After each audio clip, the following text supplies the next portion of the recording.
Good kayo di ka mata si Kaide. Everyday magmata siya between 6 to 6:30 a.m. And I make sure nga magmata gani siya. Dapat magkatawa gid mi maglambing-lambing kay na ako nabasa nga kung happy daw ang bata pag mata nila.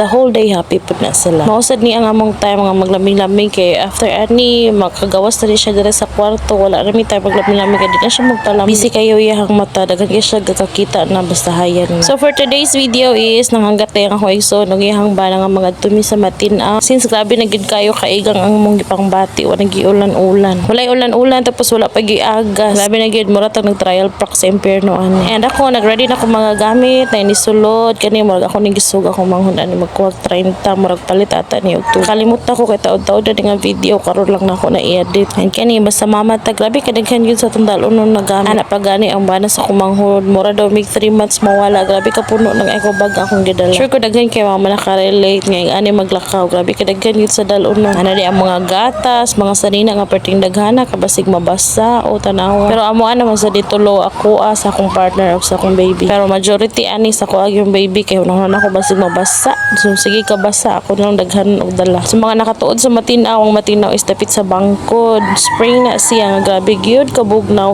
Halos sa mga tao dito ga pabugnaw. Sa una pa kay na bata pa mi mag-adto gyud mi dito basta init. I remember pag ko kabisag di siya init katong gasag-uban may katong wala pa may connection sa tubig dito gihapon may gasag-ub. And paglabas sa una sila ko gid among labahan dito uban akong lola grabe na mo kadaghan. Kani human na mig ready gawin na din mi dito kanina pa mi sa balay.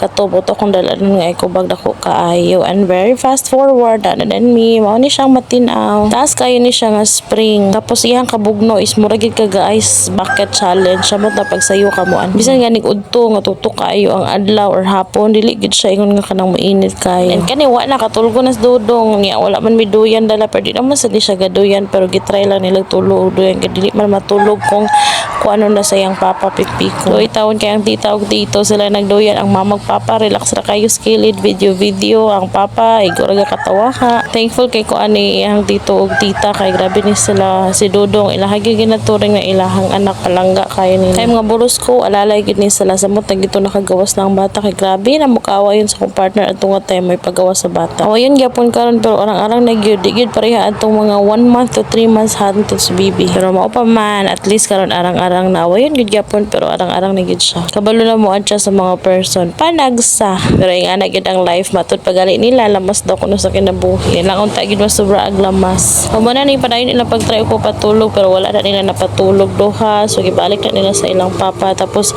kami din do sa kumanghon kanang babae ang nagduyan yug-yug nga pasaka down kay mo magud na andan sa una sa doon lang na mo ni siya sa duyan kay siya man mismo ang dili na mo duyan gusto siya pikpik na lang sa iyang lung nara among ate feel gid kayo niya ay mura gyud naa sa beach ang among ate Zoe si Zoe day og katong sa kalalaki nga bata mo to ang anak sa kumanghon mo na ni grabe na gid piyong na gid kaayo hinanok na kaayo ang bata may na lang makapahulay siya kay basig gusto pa ni siya magligo sa mga gusto ga pabugnaw tsada gid diri sa matinaw kay aside sa libre na diri walay entrance tapos takaas gid siya sa makapamili mong spot ka mo gusto dapat sayo lang para makatsada mo og spot pero feeling nako ka murag hapit na ni siya pa entrance na ay kanamo nga gina-construct nga gate dito dapit sa gawas pero wala sa takabalo basig pang check ra pud to kinsay mo gawas kinsay mo sulod ugay na manggod kayo ning matinaw ka remember ko asin bata pa kayo ko ganhian na gid mi dito mga sipunon time pa nako char mura sa nasipunon ka wala gid siya entrance kung naay nato ni agi ata nga murag tag 10 pesos pero murag nawala ra dayon siya pero feeling nako bisag pabutangan nila entrance murag kaya raman gyapon sa bulsa pang masa ra nga entrance ata ang ilahang ibutang if ever nga na may entrance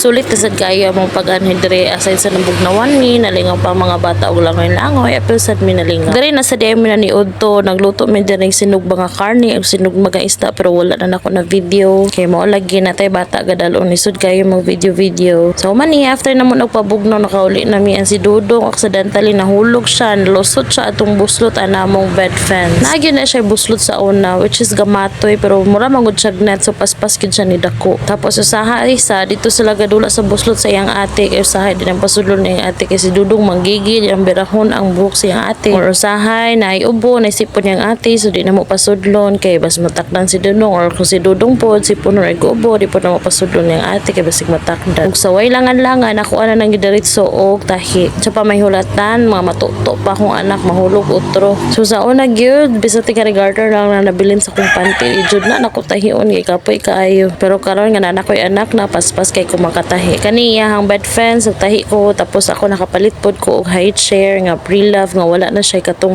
para bitaw sa para di siya mahulog. Murag harness ata ang tawag adto. So ako lang mismo ang nagtahi. Barato ra man sa siya nga pre-love kay wala to. So ako mismo nagtahi sa iyahang harness. So ingani ra gyud ba sa mama ta mahimo gyud posible ang imposible. Mahimo gyud kugihan ang tapulan parehan ako. Life changer kayo ni si Dodong indaghan nga expect mo sa mga batanon dira ay ko patakag dasmag kay grabe kalisod ang nay anak. Di gyud lalim malipay gyud ta makita atong anak pero og makita sad nato nga medyo kulang gyud ang atong financial sa mutang sa financial kay ang bata grabe gyud ka gasto. Imagine lang nimo taga-adlaw ka gatas, taga-adlaw ka diaper ang bata diha pa lang grabe gyud. May untag adlaw-adlaw ang ato ang income kay kaya ra nya kani kinin sina bisan pag adlaw-adlaw lisod gyud kayo.